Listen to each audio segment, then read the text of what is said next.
ఈ జన్మమే రుచి చూడడానికి దొరికెరా. హాయ్ ఫ్రెండ్స్, ఎలా ఉన్నారండి? మేమైతే బాగున్నామండి. మీరు ఎలా ఉన్నారు? ఈరోజు రెసిపీ వచ్చేసి క్యారమిల్ పుడ్డింగ్ అనమాట. అంటే ఇప్పుడు చిన్నపిల్లలకి ఇంటికాడ బ్రెడ్, గుడ్డు, పాలు ఉంటే గట్ట ఈ మూడిటితో చిన్నపిల్లలకి కేక్ రెడీ చేసి తినిపించవచ్చు. అయితే ఆల్రెడీ మీరు ప్రోమోలో చూసారు కదా ఎలా వచ్చింది అనేది మా క్యారమిల్ పుడ్డింగ్. మరి ఇంకెందుకు ఆలస్యం, దీన్ని ఎలా తయారు చేయాలనేది చూసేద్దాం.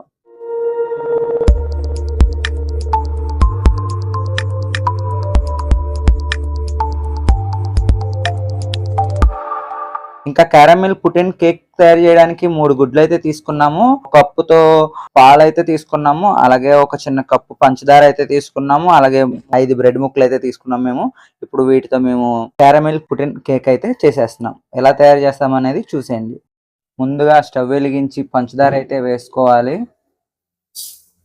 అలా వేసిన పంచదారని గరిటతో కలిపిన తర్వాత కొంచెం నీళ్ళు అయితే వేసుకోవాలి. అలాగే నీటిలో పంచదార కరిగిపోయేంత వరకు కలుపుతూనే ఉండాలి. అలా కొంతసేపు కలిపిన తర్వాత ఫైనల్లీ ఇలాగైతే తయారవుతుంది. దీన్ని మళ్ళీ కొంతసేపు వేడి చేశాక మళ్ళీ నార్మల్ పాకం కింద తయారవుతుంది చూడండి. అలాగే ఈ పాకం పేరే క్యారమిల్ అంటారంట. అందుకే ఈ కేక్ పేరు కూడా క్యారమిల్ పుడ్డింగ్ కేక్ అని అంటారు. ఫైనల్లీ మనం చిన్నప్పుడు బెల్లం గోరింటాకు చేసేవారు కదండి, ఆ కలర్ లోకి అయితే వచ్చింది. ఇప్పుడు దీన్ని తీసి మనం ఏదైతే కేక్ తయారు చేయాలనుకుంటున్నామో ఆ గిన్నెలో అయితే వేసుకోవాలి. ఇంకా మేము కేక్ రెడీ చేయడానికి పెట్టుకున్న గిన్నెలో అయితే పాకం అయితే వేసేస్తున్నాము. అలాగే అడుగున ఎక్కడ గ్యాప్ లేకుండా పాకం ఉండేటట్టు చూసుకోవాలి మాట.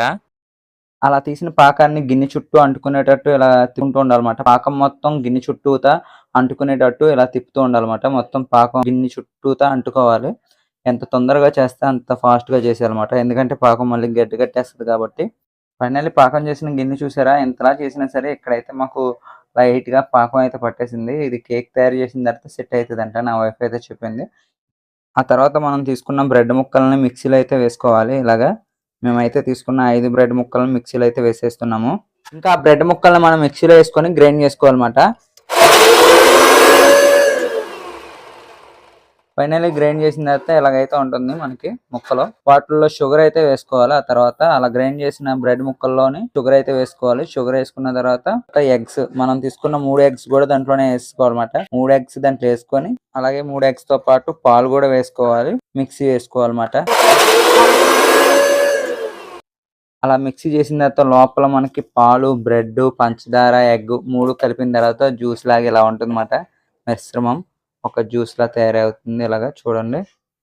ఇప్పుడు దీన్ని అలా బ్రెడ్, పాలు, పంచదార, గుడ్లుతో తీసుకున్న మిశ్రమాన్ని అంతకు ముందు మనం తీసుకున్న క్యారమిల్, పంచదారతో తీసుకున్న క్యారమిల్ దాంట్లో అయితే వేసుకోవాలి. కేక్ తయారు చేసుకున్న దాంట్లో ఇలా కలిపేసుకోవాలన్నమాట. చూడండి, టోటల్ గా ఇలా వేసుకుంటూ ఉండాలి. కేక్ తయారు చేసే దాంట్లో వేసుకోవాలి. టోటల్ గా ఫైనల్లీ ఇలా అయితే చేసుకోవాలి. ఆ తర్వాత స్టవ్ మీద ఇంకొక గిన్నె పెట్టుకొని కొంచెం వాటర్ అయితే వేసుకోవాలి. దానిలో ఒక చిన్న గిన్నెని బోర్లా పెట్టుకోవాలన్నమాట. బోర్లా పెట్టి మధ్యలో సేమ్ మనం ఇంతకుముందు మనం కప్ కేక్ వీడియో చేసాం కదండి, దానిలాగానే సేమ్ ఈ మిశ్రమాన్ని కూడా సేమ్ దాంట్లో తీసుకొచ్చి పెట్టాలన్నమాట. ఒకవేళ మీరు కప్ కేక్ వీడియో గట్రా చూడకపోతే మీరు చూడొచ్చు. అలాగే జున్ను కూడా ఇలానే తయారు చేస్తారంట. సేమ్ జున్ను ఎలా తయారు చేస్తామో ఆ ప్రాసెస్ లోనే ఇది కూడా చేయొచ్చు.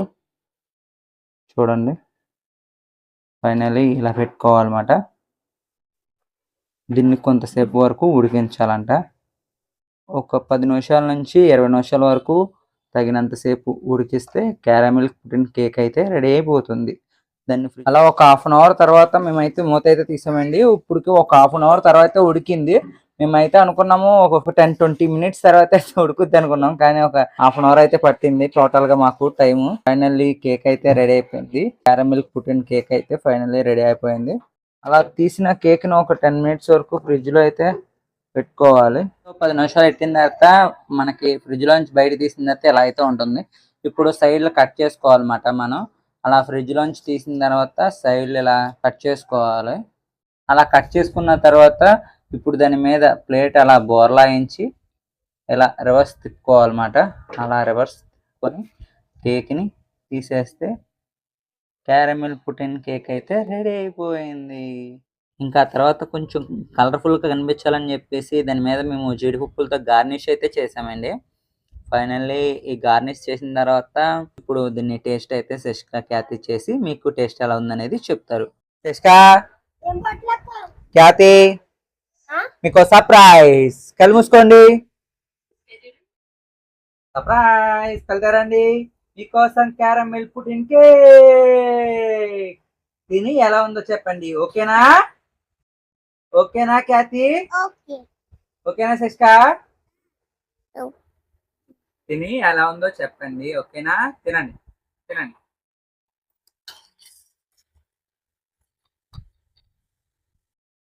ఎలా ఉంది?